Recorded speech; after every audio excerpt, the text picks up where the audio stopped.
Hi guys. The next step in making ED and beyond is to start acquiring some health coaches. And some of them come pretty easy. You just know right away this person would make a fantastic health coach.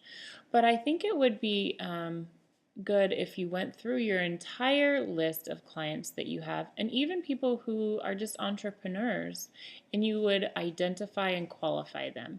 And what you do is you use file folder 4 and the sheet that comes in there, the health coach candidate tracker here.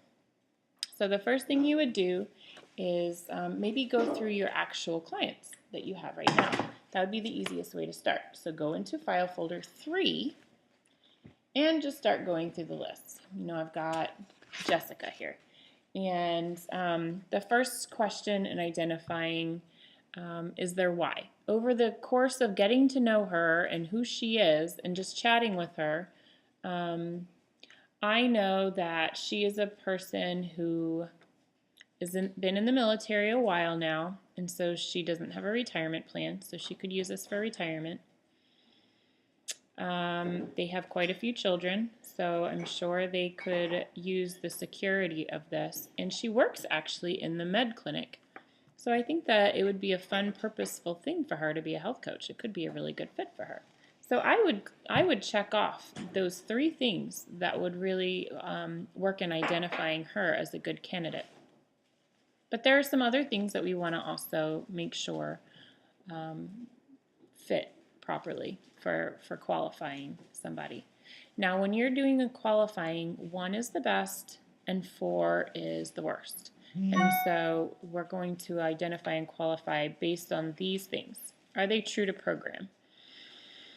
Jessica's had a lot going on, so she hasn't stayed on program fully very well.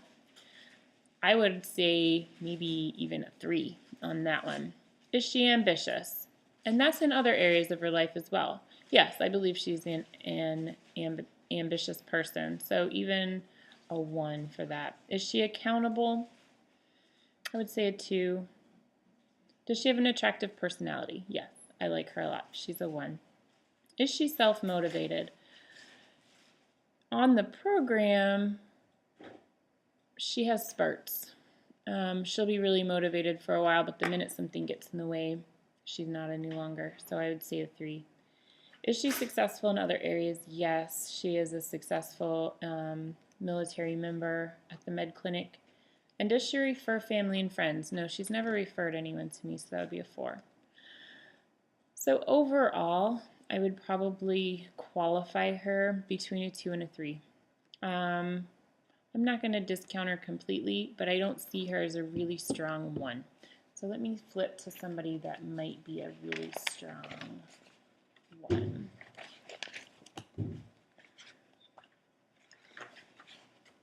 Okay, this person here.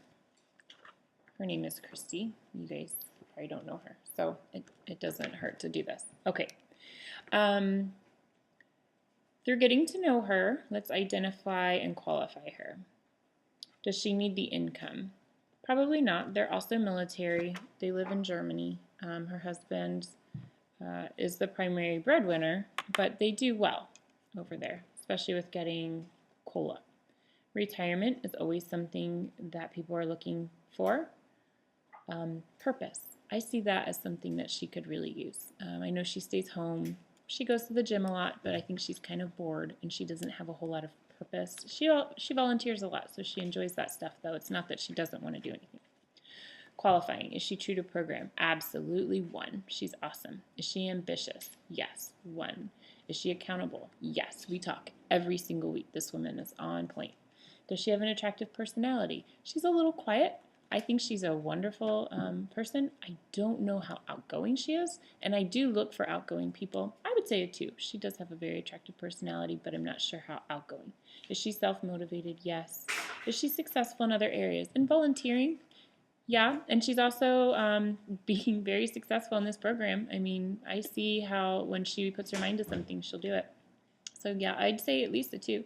And referring friends and family. No, she's not really referring her friends and family to me. I know that she has talked to some other people. I don't know. It hasn't ultimately resulted in anything. So I'll say a 3 in that one. But overall, I would say this is a 1, at least a 2. So I'm going to put a 1 up in the corner for her. Up in the corner of the paper, I would put a little number 1. And I would think about approaching. For her, I would not be able to approach in person because she does live overseas. It would have to be in webinar or over the phone. And then I would also, and I have approached her before and she said no, she wouldn't really want to coach. But I think that she's one that if we layer quite a few times and just really affirm her, she could come around. So I've been working kind of on affirming her a lot in how inspiring she is. So I might do a follow-up date of when I would follow up or when I did follow up. And then get them started. So that's how to use the success tracker. And then the success tracker goes in your file folder 4, and you can either approach them immediately or you can get a bunch together and just do them all at one time. So now watch Ashley Miller's I plus Q equals A on how to approach.